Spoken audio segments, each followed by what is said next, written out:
নমস্কার বন্ধুরা, চলে এলাম আবারও আজকে একটা রেসিপি নিয়ে। চিকেন পকোড়া খুবই মজাদার রেসিপি।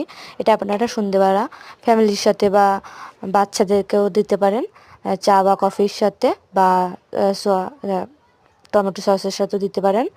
প্রথমে চিকেনের পিসগুলো ছোট ছোট করে টুকরো করে নেবো, যাতে ভাজার সময় সিদ্ধ হয়ে যায়।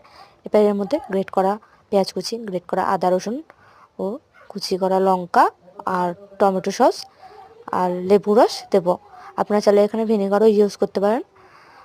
আমি এখানে লেবু রস দিয়েছি। এর মধ্যে সাদা তেলটা দেবো, অবশ্যই সাদা তেলটা দেবেন। এবারে একটা মাখিয়ে নেবেন, ভালো করে মাখিয়ে 10 মিনিটের জন্য ঢেকে রাখবো এটাকে।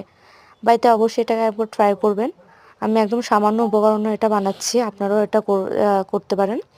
10 মিনিট পর তুললাম। এবার এর মধ্যে হলুদ গুঁড়া, লঙ্কার গুঁড়া দিয়ে দেবো,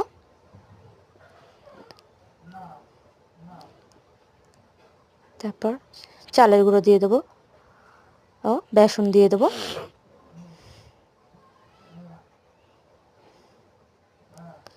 বেসন দিয়ে দেবো এর মধ্যে। এবার এর মধ্যে জিরা গুঁড়ো, ধনা গুঁড়ো ও শাহি গরম মশলা ও স্বাদ মতো সামান্য লবণ দিয়ে দেবো।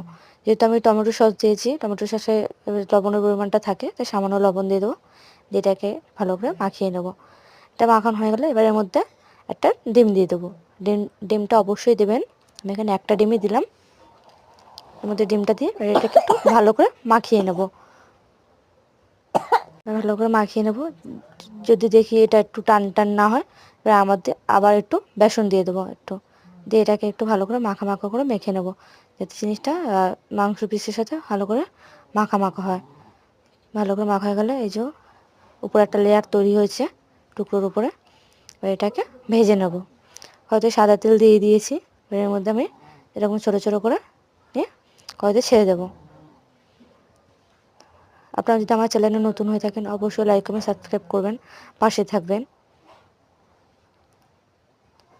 এটাকে দিয়ে একটু উল্টে পাল্টে দেবো। এটা ভাজা কিছুক্ষণ এভাবে ভেজে নেবো। লো ফ্লেমে দেবেন একেবারে।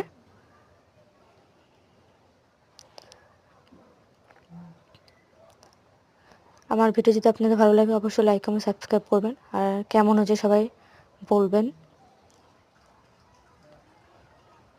আমার এটা ভাজা হয়ে এসে এবার এটাকে আমি নামিয়ে নেবো। আমি এটা টমেটো সসের সাথে সার্ভ করব। আপনারা এটা চা কফির সাথেও খেতে পারেন, ভালো লাগবে।